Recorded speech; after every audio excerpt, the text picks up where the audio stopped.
Do you pray? Amen. Alam niyo po, ang prayer should be a lifestyle of a Christian. Kung tayo ay anak ng Diyos, marapat lamang na tayo ay nananalangin, nakikiniig sa ating Diyos Ama. Amen po. Bago po ako magpatuloy sa mensahe ngayong araw na ito, nais ko pong balikan yung 2 biyernes na nakaraan. Ang mensahe po ng Diyos na pinadaan po sa ating butihing Pastor Jess nung Friday, 2 weeks Friday ago, ay yung pong tungkol sa greatest sign that you are saved. Ano daw po ang greatest sign that we are saved? Nalimutan na diba? Holy Spirit. Love. Yung bunga ng banal na Espiritu Santo. Mula sa Galatians 5:22, diba? The fruit of the Spirit is love. And God is love. So ang bungang ito ay ang ating Panginoong Jesucristo. Amen? And last Friday, ano po yung mensahe last Friday? Kung paano mananatili ang bunga para maging mabangong samyo sa ating Diyos. The fragrance of love. Amen? Yun naman po yung from John 15:5, diba? Pag tayo ay connected to the vine, we will continue to grow with and fruit, diba? Mamumunga. Kaya nga po sabi sa John 15:16, hindi niyo ako pinili, kayo ang pinili ko. Pinili ko kayo upang kayo'y magbunga at manatili ang inyong bunga, upang ang anumang hingin ninyo sa Ama, sa aking pangalan, ibibigay sa inyo. So napakabuti ng Diyos. Hindi tayo humanap sa Kanya kasi hindi naman siya nawawala. Tayo ang nawala. Siya ang humanap sa atin. At siya din ang pumili sa atin. Bakit niya tayo pinili? Upang tayo'y magbunga. Para lumabas ang pag-ibig na bunga ng banal na Espiritu Santo. At ang bungang ito ay dapat nananatili. Kung nananatili pala ang bungang ito, ano man ang hingin natin sa Ama, sa pangalan ng Panginoong Jesucristo, ibibigay niya sa atin. Amen? Paano po tayo nakakahingi? Paano po tayo nakakahingi? Sa pamamagitan ng pananalangin. Kailangan nating sabihin. Diba kahit ang mga anak natin, kung may kailangan sila sa atin, kailangan nilang sabihin sa atin kung ano yun. Diba? Here, prayer is our way of telling God what we need, what we want. Sabi, hingin ninyo sa Ama. Alam niyo po, may 2 kaparaanan kung paano tayo mananalangin. Una po, yung personal prayer. Ito po yung nakasaad sa Matthew 6, verse 6. Nasabi dito, ngunit kapag nananalangin ka, pumasok ka sa iyong silid at isara ang pinto. Saka ka manalangin sa iyong Ama na hindi nakakakita at ang iyong Ama na nakakakita ng ginagawa mo sa lihim ay siyang magbibigay sa iyo ng gantimpala. This is a personal prayer. Kaya sabi ng Diyos, sa English sabi, go away by yourself. Hindi necessarily it's a room. If you have a prayer room that is perfect, that is good. Naalala ko po yung moving the war room. Diba? Na meron siyang isang specific room kung saan she fight her battle in prayer. Nakadikit din yung kanyang mga prayer requests. Chine-check din niya yung mga answered prayer. That was ideal. And that is perfect. Pero hindi ito literal na isang kwarto lamang. We can pray kung saan we could set ourselves away from distraction. Parang ang Panginoong Jesucristo, pumupunta siya sa bundok at doon nananalangin sa Ama. Diba? Tayo, kung tayo nasa sasakyan mag-isa, we can pray inside our car. Or sa opisina, umagang-umaga, napakaaga mong nakarating and you're alone in your office, you can pray inside your office. Kasi sa mga bahay natin, diba? Minsan, isa lang ang kwarto natin, may kasama tayo, hindi tayo sarili na pananalangin sa Diyos. Diba? At ang sabi dito, shut your door behind you. It's not only literally mean close your door. It means isara mo ang anumang bagay na maaaring makidisturb sa'yo. Kung yung cellphone mo tunog ng tunog, ilayo mo muna yan. Tanggalin mo muna ang lahat ng distraction. All worries in mind, remove it first. And offer yourself to God in prayer. Amen? Dahil po ang personal prayer na ito doon natin nasasabi sa Diyos ang lahat ng mga bagay na hindi natin masabi sa tao. All are secret things. Isa nahihiya kang aminin sa tao yung kasalanan mo, pero sa Diyos, doon mo ihayag sa Kanya. Individual request, yung ating tinatawag na personal devotion. Amen? Amen. So we have to fight our battle with our knees. Amen po? And on the benefit of prayer, yung personal prayer na ito, specifically, sabi, God will reward you. And what is this reward? God's presence itself is already a reward. Yung presensya niya, naranasan niyo na bang umiyak, lumuhod, sumigaw sa Panginoon, at lahat ng burden mo pagkatapos mong manalangin, para ka bang nasa alapaap? You have the peace. Bakit? Kasi you leave it all up to Him. Pagkatapos ng panalangin, parang a whole new world. I'm living in peace. Kasi alam natin na ang Diyos na ating kausap ay Diyos na tapat. Amen?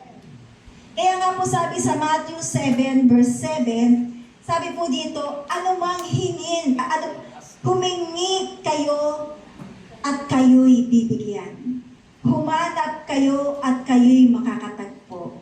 Kumatok kayo at kayo'y pagbubuksan, sapagkat ang bawat humingi ay tatanggap, ang bawat humahanap ay makakatagpo, at ang bawat kumakatok ay pagbubuksan. Ask, seek, and knock. In asking, dito po natin nasasabi, di ba sabi, lahat ng hilingin ninyo sa Ama ay ibibigay sa inyo. Di ba? As hilingin natin, ito yung ating request, ito yung ating petition. Ask God. At sabi, you will receive. Tapos seek. Ano ba yung seek? Seeking is soaking in God's presence. Na kung saan, inaalam mo, Lord, ano ba yung nais mo? What is your will for my life?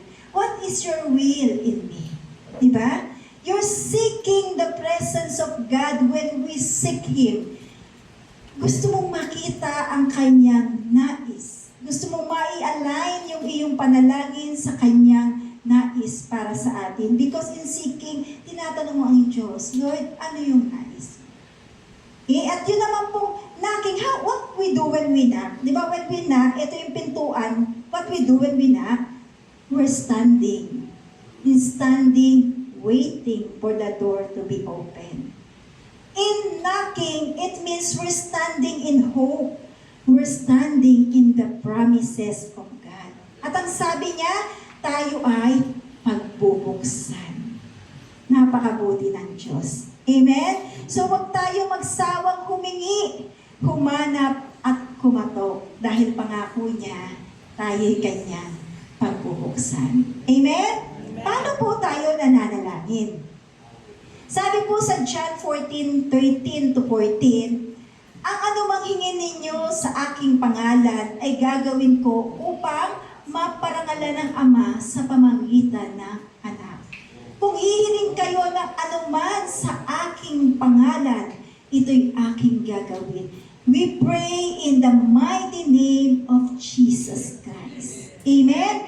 Pray in Jesus' name. Amen? And once the prayer was answered, it glorify the Father. Meron na ba kayong napanalangin na sinagot ng Diyos? Amen. Ano ba ang unang lumabas sa inyong bibig? Praise God! Amen. Thank you, Lord, because every answered prayer glorify God. Amen? Amen. Sabi rin po sa Matthew chapter 18. Matthew chapter 18 is our main verse, di ba? Yung verse 19. Actually, if you will read Matthew chapter 18, the context of this is about relationship among children of God. Unity among the brethren. At sabi nga po, kaya ito ay para sa magkakapatid, para sa panambahan. Sabi, tandaan din ninyo, anumang ipagbawal niyo dito sa lupa ay ipagbabawal sa langit. At anumang ipahintulot nyo sa lupa ay ipahihintulot sa langit. I tell you the truth, whatever you forbid on earth will be forbidden in heaven. And whatever you permit on earth will be permitted in heaven. Tayo po pala'y may authority that God has given us. Amen. That's why as children of God, we pray with authority na ibinigay sa atin ng Diyos. Hindi ka nananalangin, inuutusan mo ang Diyos. Hindi po yan ang ibig sabihin. Ang ibig sabihin nito, when we pray, we can rebuke the work of evil in Jesus' name. Na may paninindigan at may otoridad, ikaw, Diablo, lumayas ka in Jesus' name. Yung po yung authority ibinigay sa atin. And we can declare blessing kasi whatever you permitted on earth will be permitted in heaven. Di ba? Sabi mo, I declare blessing. I declare healing in Jesus' name.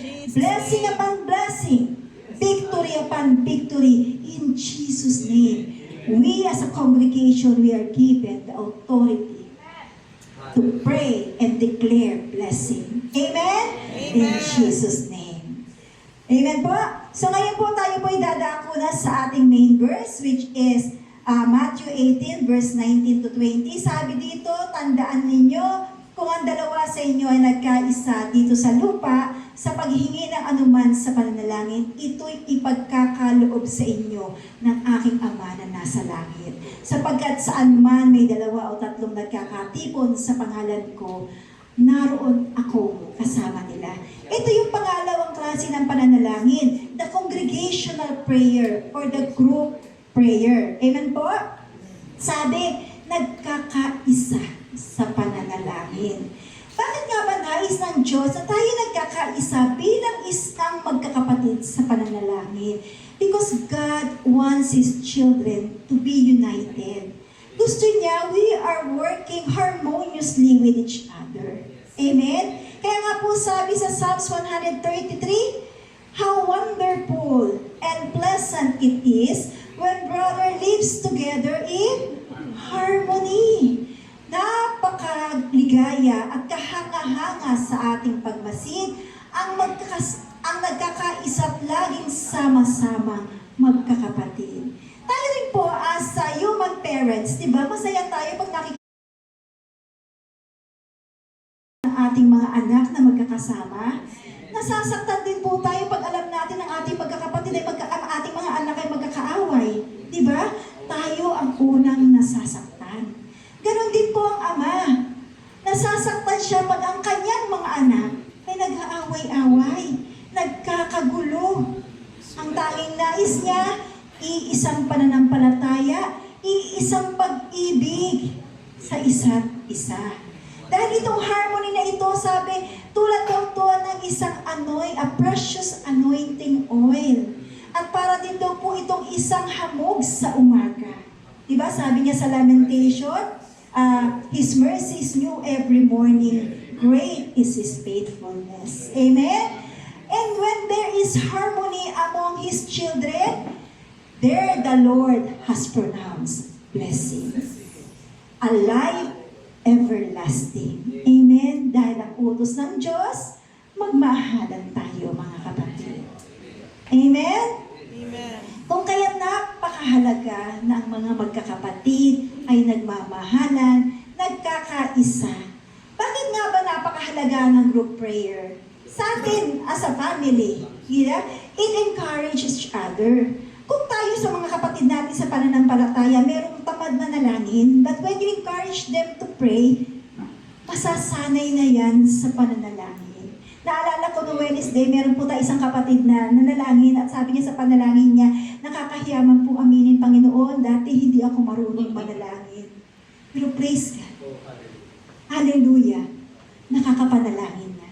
Dahil sa patuloy na sama-samang pananalangin. Sabi nga po sa 1 Thessalonica 5:11, dahil dito, palakasin niyo ang loob ng bawat isa ang pagtulungan kayo tulad ng ginagawa niyo ngayon.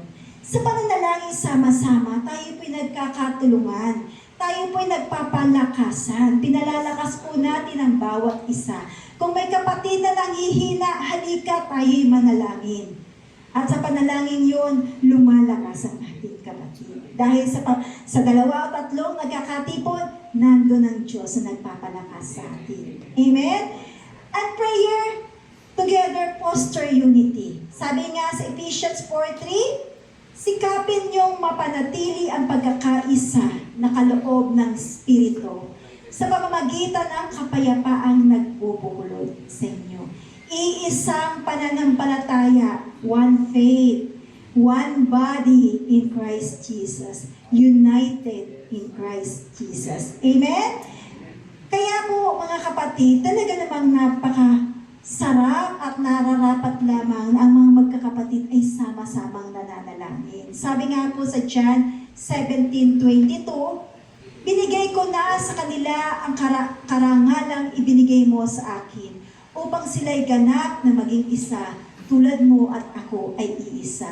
Itong isa dito, this one is not a number. This one means unity. Pagsama-sama ng mga magkakapatid. Hindi one as number, but one as unity. United with each other. In faith, in love, in Christ. Amen? Ngunit sa ating pong pananalangin, yung pong agreement ang nais ng Diyos. Di ba yung one, united, we agree with each other. Sabi nga po, ano ba itong agreement? In Greek word, this is symphoneo, meaning symphony or harmony. Tulad po ng isang orchestra. Makikita mo, iba-iba ang mga materials o mga musical instrument na dala nila. May dala ng violin, saxophone, bass, drums, or whatever they have. Pero anong pinoproduce nila? One melody. Iisang tinig, iisang diwa. Tayo po mga magkakapatid sa ating pananalangin bilang isang congregation, may kanya-kanya tayong dala. Di ba?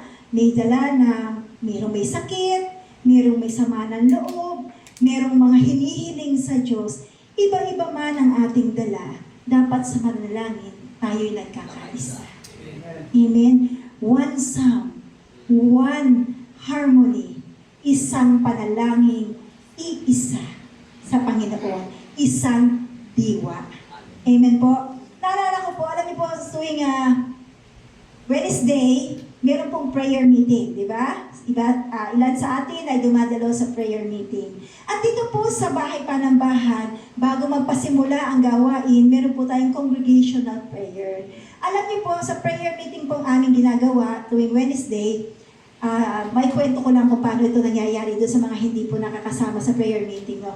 Sa araw na yon, magtatalaga ng 3 mananalangin. Isa para sa pamilya, one for the church, and one for the nation. On that same day, sala ay aatasan.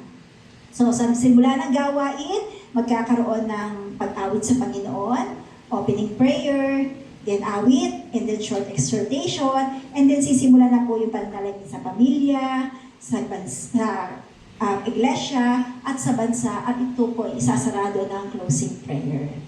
Alam niyo po, sa pananalangin, sama-sama, napakahalaga po ng pag-ayon sa nananalangin. Kahit po sa ating congregational prayer, pag si Pastor Jess po ay tumayo dito at nananalangin, dapat po tayo bilang isang congregation, tayo po ay umaayon sa kanyang ipinapanalangin. Kung ang pinapanalangin ay ayon sa salita ng Diyos, we say, yes, Lord. Amen, Lord. Hallelujah. Yun po yung paraan na kung saan tayo po'y nakikiisa sa nananalangin. Ibig sabihin, pag may nananalangin, bukas ang tenga. Pinakikinggan ang ipinapanalangin. Upang sa ganon, ito'y nasa sang-ayunan. Hindi po, pikit ang mata, nagde-daydreaming na pala.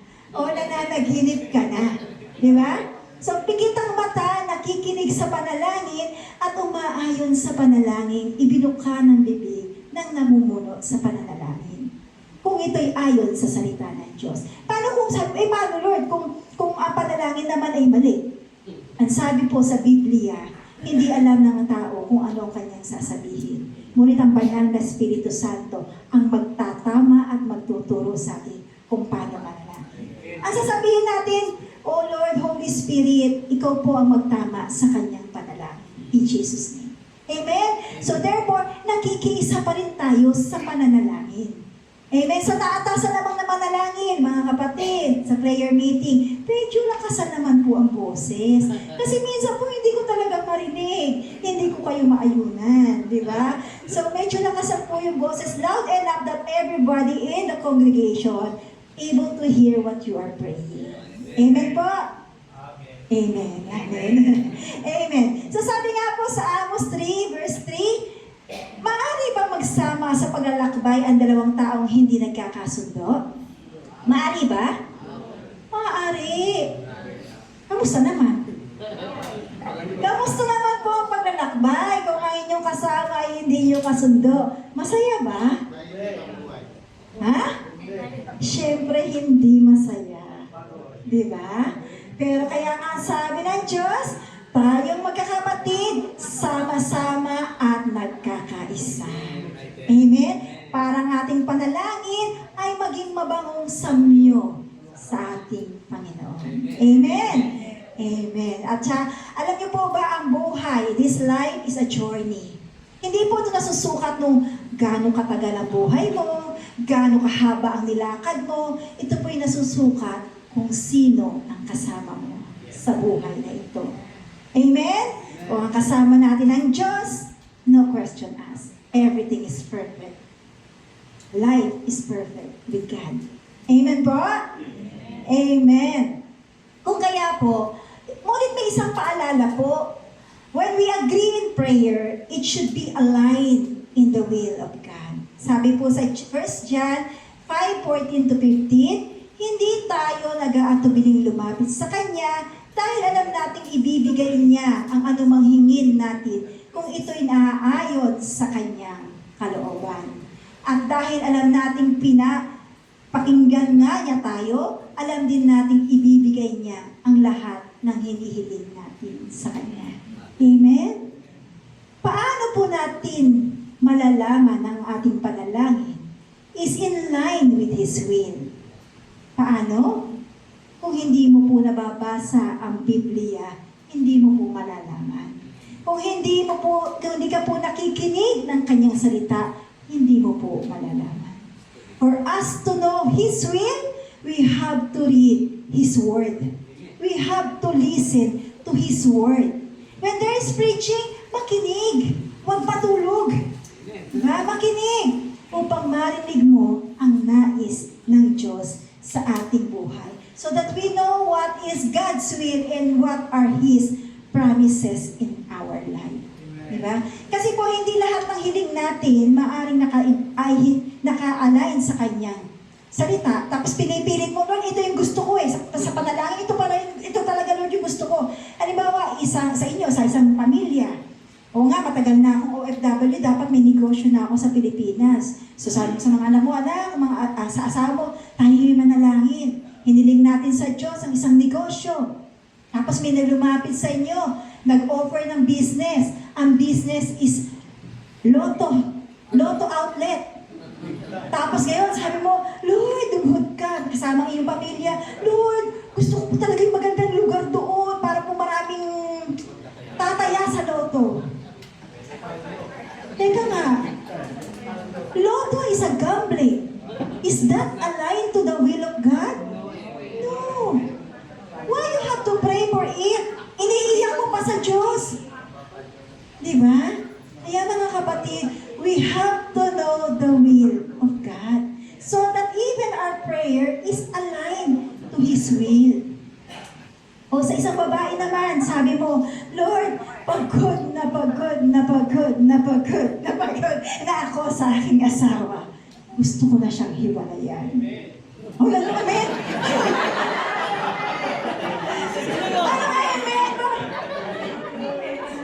Ano ang sabi ng Diyos sa Matthew 19 verse 6? Ang pinagsama ng Diyos ay hindi dapat paghiwalayin ng tao. Really, ha? Bro, really, no? Amen. Ayan o, sabi sa Matthew 19 verse 6, hindi na sila dalawa, kundi iisa. Kaya ang pinagsama ng Diyos ay huwag paghiwalayin ng sino man. Bro, really? Hindi amen, ha?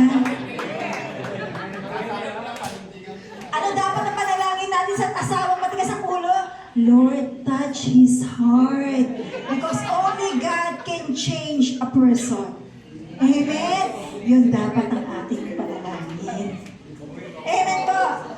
So tayo mo'y dadako na sa mga breakthrough sa Biblia na kung saan nagpapakita ng kamangha-mangha at kahiwagaan na ginawa ng Diyos na ang kanyang mga anak ay sama-samang nananalangin. Unahin po natin sa buhay ni Haring Jehoshaphat. Sa 2 Chronicles chapter 20, makikita po natin ang kapangyarihan ng panalangin na ito'y nagbibigay ng katagumpayan. It gives victory. Sabi dito, dumating ang panahon na nilusog ng mga Moabita, Ammonita at ilang Meunita si Jehoshaphat. Nabalitaan niya na isang malaking pangkat mula sa Edom ang sumasalakay sa ibayo ng lawa at nasa Hasar-Son Tamar. Nabahala si Jehoshaphat. At anong ganyang ginawa? Humiling siya ng patnubay kay Yahweh. Inutos niya na mag-ayuno ang lahat ng mamayan ng Juda. Nagtipon-tipon ang buong Juda upang humingi ng tulong kay Yahweh. Dumating sila buhat sa iba't ibang lungsod.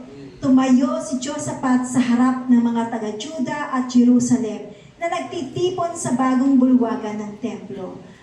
And Jehoshaphat lead the prayer. Nanalangin siya, O Yahweh, Diyos na aming mga ninuno at buong kalangitan, kayo po ang namamahala sa lahat ng bansa at ikaw ang may lubos na kapangyarihan. Kaya walang maaaring lumaban sa iyo. Ang espiritu ni Yahweh ay lumukob kay Hasahel na anak ni Zachariah.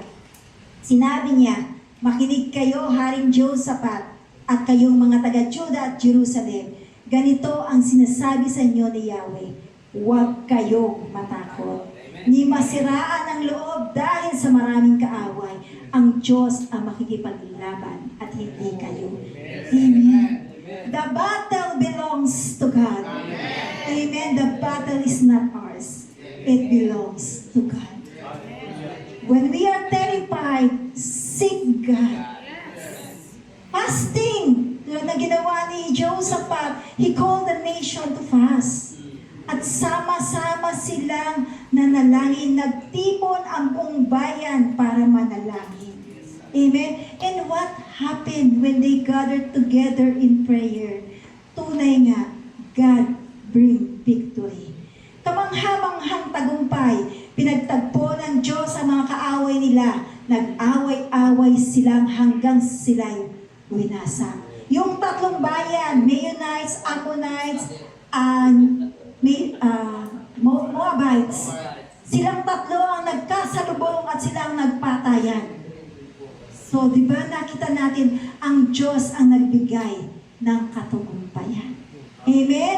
Sa sama-samang panalangin, we have victory from God. God gave us victory. Amen? Amen! Purihin ang Diyos. Another breakthrough is about the life of Peter and John. Ito po kasi yung panahon at ang Acts po kasi ay this is after the resurrection. Ang ating pong Panginoong Yesus ay namatay, nilibing at nabuhay ng muli. Kung saan ang mga apostles, ang mga manggagawa ng Panginoong Yesus ay lumalakad at nagbahayag ng salita ng Diyos. Sabi nga doon sa Acts 4:11, yung cornerstone that the builder rejected become the cornerstone. Sabi rin doon sa verse 12, salvation is to no one else but into our Lord Jesus. Kaya mga tao, yung maraming mga nakinig ay nanampalataya sa Panginoong Yesus. Ngunit yung po mga yung mga Pharisees, ayun yung term Pharisees, yung mga Pharisees at namumuno sa bayan, ito yung mga nagagalit. Kaya sabi po doon sa verse 7, sabi, wala tayong makitang kaso sa kanila. Kaya Kaya kahit ikulong natin sila, sila ipakakawalan. But tell them to stop telling about Jesus. Yun po yung nakasulat sa verse 7 ng Acts chapter 4. But what happened? Sabi ni Juan at ni Pedro nung sila'y pinalaya na, pumunta sila sa mga kasamahan nila at ibinalita nila ang sinabi ng mga punong pari at mga pinuno ng bayan. Nang marinig ito ng mga mananampalataya, sama-sama silang nanalangin sa Diyos. They pray together. Lord, Panginoon, kayo po ang lumikha ng langit at ng lupa, ng dagat at ang lahat ng nilalaman nito. At ngayon, Panginoon, tignan ninyo, nagsusumbong sila. Tingnan ninyo, pinagbabantaan nila kami. Tulungan niyo ang inyong mga alipin na maipangaral ng buong tapang ang inyong salita. Iunat ninyo ang inyong kamay upang magpagaling at loobin ninyo na sa pangalan ng iyong banal na lingkod na si Jesus ay makagawa kami ng mga himala. Pagkatapos nilang manalangin, nayanig ang kanilang pinagtitipunan. Silang lahat ay napuspos ng Espiritu Santo at buong tapang na nangaral ng salita ng Diyos. Praying together, God moved. And God give courage. Amen? Kaya ano po naging resulta? They are all filled with the Holy Spirit. The fear was changed. Nawala ang takot. It was replaced by courage. Diba? At yung panambahan, mas lalong naging matibay, matatag sa pananampalataya. And what was the result? Napakarami ang nakapakinig ng salita ng Diyos. Napakarami ang nanalwala at sumampalataya sa Panginoong Jesucristo. It give God all the glory. Amen? Amen po? At ang pangatlo po namang breakthrough ay sa buhay pa rin ni Pedro. Si Pedro po ay nakulong, di ba? Dahil nais siyang ipapatay. Sabi po sa Acts 12:4-12, pagkadakip kay Pedro, siya ikinulong at pinabantayan sa 4 na pangkat na tig-4 na kawan. 4:8-12-16 ang bantay ni Pedro. Ang balak ni Herodes ay iharap siya sa bayan pagkatapos ng Pasko. Kaya nanatiling nakabilanggo si Pedro. Samantala, ang iglesia na may taimtim na nanalangin para kay Pedro. This is the power of an interceding prayer of the church. Amen? Sama-samang nananalangin para sa kapatid. So, yung pong church, ang iglesia, sama-samang nanalangin. Nang gabing iyon, natutulog si Pedro sa pagitan ng dalawang kawan. Nakagapos siya sa dalawang tanikala at may mga bantay pa sa harap ng pinto ng bilangguan. Grabe, no? Straight yung kanyang bantay, yung sobra. Balak ni Herodes na iharap siya sa bayan kinabukasan. Walang ano-ano'y lumitaw ang isang anghel ng Panginoon at nagliwanag na mabuti sa bilangguan. Tinapik nito si Pedro sa tagagiran at ginising. Dali, bumangon ka, sabi ng anghel. Nakalag ang mga tanikala sa mga kamay ni Pedro. Sumunod nga si Pedro sa anghel. Ngunit hindi niya alam kung totoo nga ang nangyayaring iyon. Akala niya ay nananaginip lamang siya. Nakalampas sila sa una at pangalawang bantay at nakarating sa pintuang bakal sa labasan papunta sa lunsod. Ito'y kusang nabuksan. Kusa. Di ba? At siya ay lumabas. Pagkaraan nila sa isang kalye, biglang nawala ang anghel. Doon lamang natauhan si Pedro. Kaya sinabi niya, ngayon ko natiyak na totoo pala ang lahat. Isinugo ng Panginoon ang kanyang anghel at iniligtas ako sa kamay ni Herodes at sa mga ibig ng mga Hudyo na mangyari sa akin. Nang mapag-isip-isip niya ito, nagpunta siya sa bahay ni Maria na ina ni Juan na tinatawag ding Marcos. Maraming nagkakatipon doon at nananalangin. Di ba? Very powerful interceding prayer of the church. Kaya tayo po mga kapatid, huwag tayong manghinawa na na sama-sama nating ipinapanalangin ang ating mga kapatid na nangangailangan ng tulong ng Diyos. Amen? Ito po yung senaryo. Ito po yung illustration na nangyari. And it give God all the glory that Peter was saved. Miracle happened when God's people come together in prayer. Amen? Ganon din po sa buhay naman ni Daniel. Si Daniel po sa Daniel chapter 2 verse 13 to 20, ito po yung istorya ng haring Nabukadnezar ay may napanaginipan or may pangitain na nais niya na ang mga matatalino sa Babylonia ay sabihin sa kanya kung ano yung kanyang panaginip at ipahayag ano yung ibig sabihin doon. Hindi niya sasabihin sa iyo kung ano yung napanaginipan niya. Gusto niya na ikaw ang magsabi sa kanya kung ano yung napanaginipan niya at ipaliwanag mo. Ang hirap, di ba? Kaya at kung hindi mo yung gagawin, papapatay ka. At kabilang si Daniel at ang kanyang mga kaibigan dito. Sabi, saklaw ng kautosang ito ang lahat ng matatalinong tao sa kaharian, pati na si Daniel at ang kanyang mga kaibigan. Anong ginawa ni Daniel? Nagpunta siya sa hari at nakiusap, nabigyan pa siya ng panahon at ipapaliwanag niya ang panaginip nito. Pagkatapos siyang pagbigyan ng hari sa verse 17, umuwi si Daniel at sinabi kina Hananias, Mesian, Asarias ang nangyari. Ito yung mga kaibigan ni Daniel.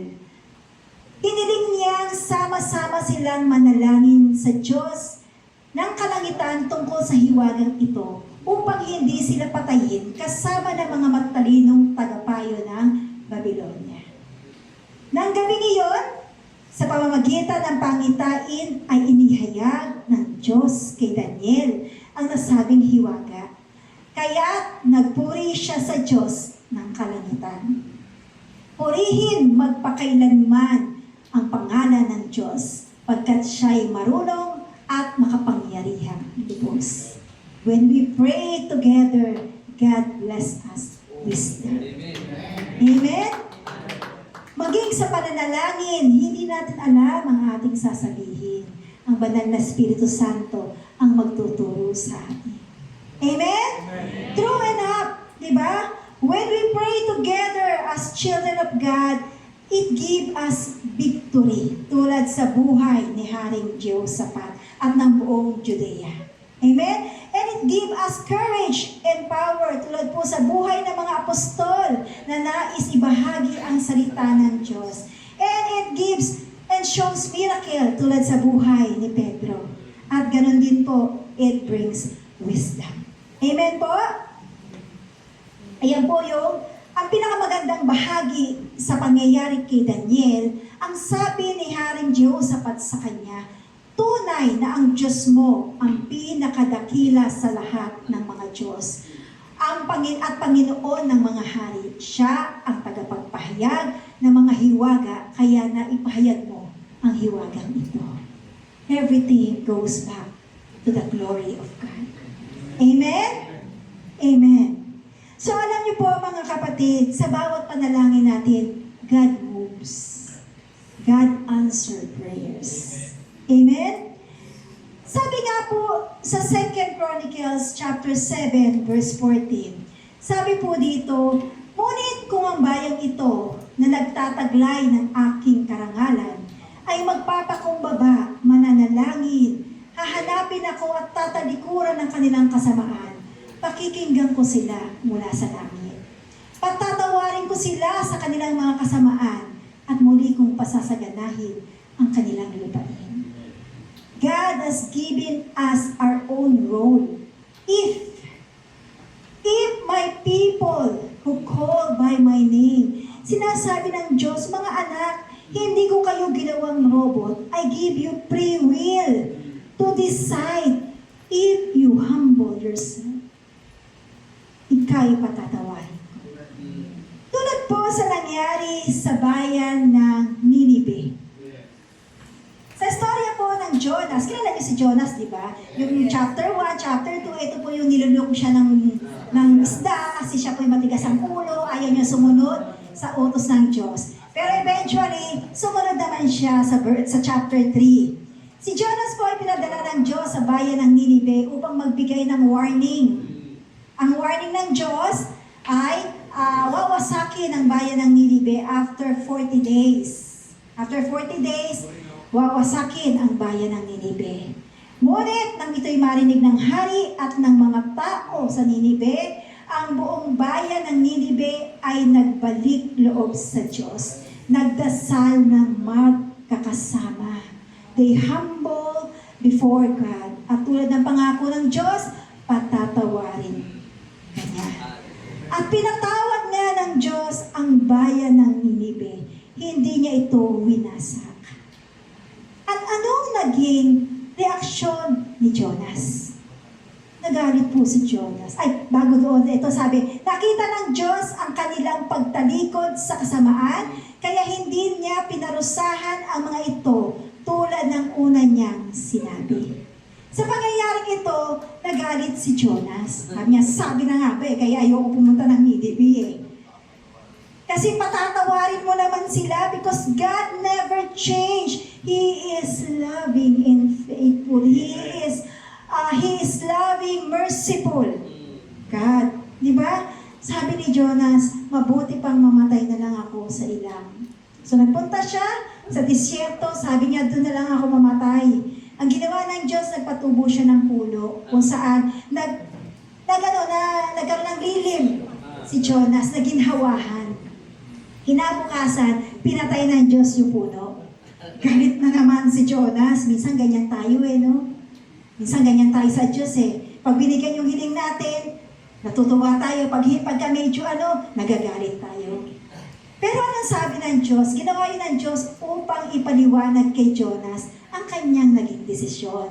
Sabi sa verse 10, sinabi ni Yahweh, tumubo ang halamang iyan, lumago sa loob ng magdamag. Namatay kinabukasan, wala kang hirap dyan. Ngunit nalungkot ka nang iyan ay mamatay. Ako pa kaya na hindi malungkot sa kalagayan ng Ninive? Itong isang malaking lungsod na tinitirhan ng mahigit 120,000 taong hindi alam kung ano ang mabuti at masama, bukod pa sa maraming kawan. Hindi nga ba malungkot ang Diyos kung napakarami ang mapahamak? Ano po ang aral na matatagpuan? Ang Diyos ay mapagmahal, mapagpatawad, at puno ng habag sa ating lahat. God is all-knowing God. In the first place, alam niyang mangyayari yan. But sometimes God uses warning para magbalik loob ang kanyang mga anak. Amen?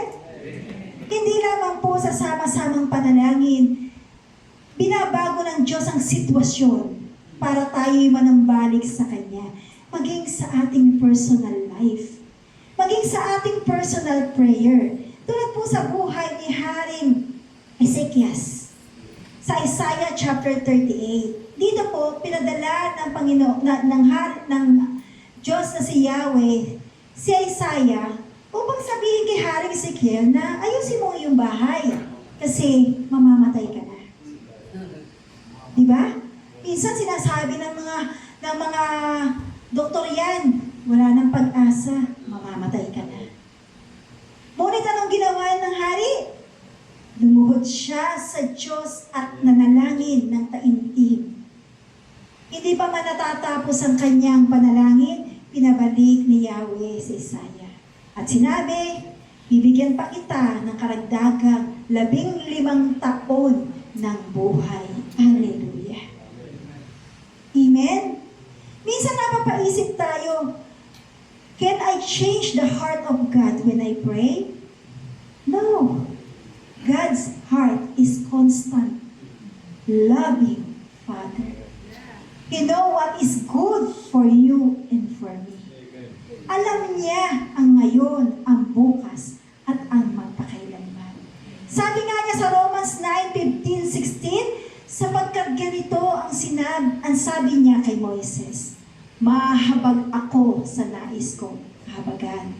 At maaawa ako sa nais kong kaawaan. Maliwanag kung gayon na ang pasya ng Diyos ay nakabatay sa kanyang habag at hindi sa ating kagustuhan o sa pagsisikap natin. Ngunit nais ng Diyos na tayo'y patuloy na nakikinig sa Kanya. Let's align our life, our prayer with the will of God. Mag-participate tayo doon sa nais ng Diyos sa ating buhay upang patuloy na sumagana ang Kanyang kahabagan sa atin. God never changed. Jesus Christ ay hindi nagbabago kailanman. Siya ay kahapon, ngayon, at magpakailanman. Sabi nga po sa Malakay 3:6, Ako si Yahweh, hindi pa kayo lubusang nalilipol sapagkat hindi ako nagbabago sa aking. Kaya pala hindi pa nagra-rapture eh. Kasi marami pang hindi nababago. At maaaring hindi pa tapos yung bilang ng mga hintil na hinihintay ng Diyos. Amen po? Tandaan po natin that we are saved by the grace of God. And God wants a fellowship with His children. Yun ang nais niya. Kaya patuloy niya tayo ini-encourage na manalangin, makinig sa Kanya. Tandaan po natin that God loved us so much. Mahal tayo ng Diyos, kaya nga, di ba, ibinigay niya ang sarili niyang anak, namatay para sa atin. Ano pa ang hindi niya kayang ibigay? Ano pa? Yung pinakamamahal niyang anak, binigay para sa iyo at para sa akin. Ano pa yung hindi niya ibibigay? God is all-knowing God. He knows the desires of your heart. He knows what is good for you and for me. Kaya mga kapatid, tulad ng utos niya, do not stop praying. Pray without ceasing.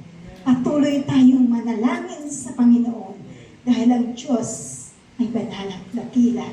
Ang Diyos ay mapagmahal. Alam niya ang mabuti para sa kanyang mga anak. And the earnest prayer of the righteous person has great power and produces wonderful result. So mga kapatid, tayo po'y sama-samang manalangin sa tuwi-tuwi na ang Diyos ay dakila, hindi nagbabago. Ang lahat ng mabuti ay nagmula lamang sa Kanya. Amen po? All praises, glory, and honor belong to our God alone. Amen.